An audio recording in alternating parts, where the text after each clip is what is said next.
Hello everyone, this is Paulo Miyada. This is the first time I am in Paris since I started working and collaborating with Pompidou. Because of the pandemic, it took me a few months to finally arrive, and it's a pleasure to be here. And we thought it could be nice to take this chance to go through the collection and choose a work to tell you a little bit more about what it is, why it's here, and how it works being shown in the collection of the modern art at Centre Pompidou. So what we have here is a very nice painting by Wifredo Lam, originally made in '50. It's called Pasos miméticos, or mimetic steps. And one of the more interesting aspect of having it here is that it's just in front of André Breton's wall of his studio. And this wall has been on display for a long time here, and it works as a sort of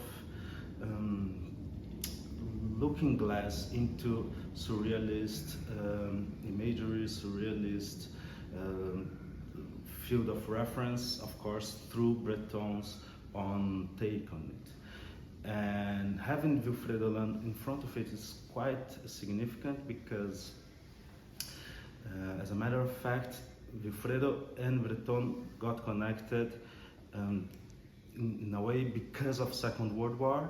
They both went through Marseille on their way to the exile to avoid the war.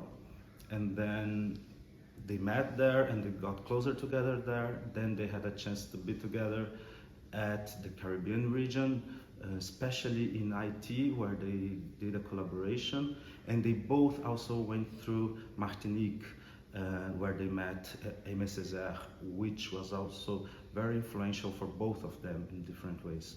So we're talking about two curators, two thinkers, and one painter, of course, and the other mostly a poet, but many things else. And they are coming from different geographies, being shaped by a very traumatic moment in history, and having the chance to go through some geographies that both were connected in different ways.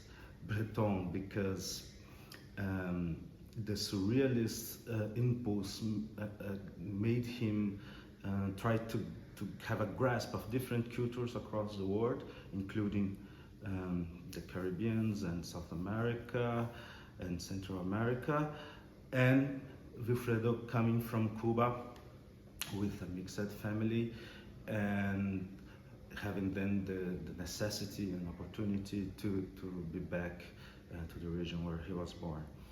And they were both shaped in different ways by this experience, both shaped in different ways by this opportunity of exchange. And this work is very significant of how Wifredo came back from these years of his second exile, so to say,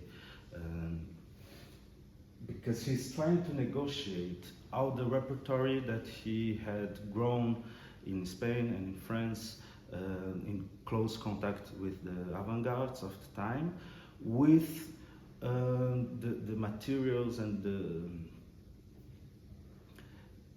the cultural and religious and mythical and sociological and ethnical repertoire that he reconnected while traveling.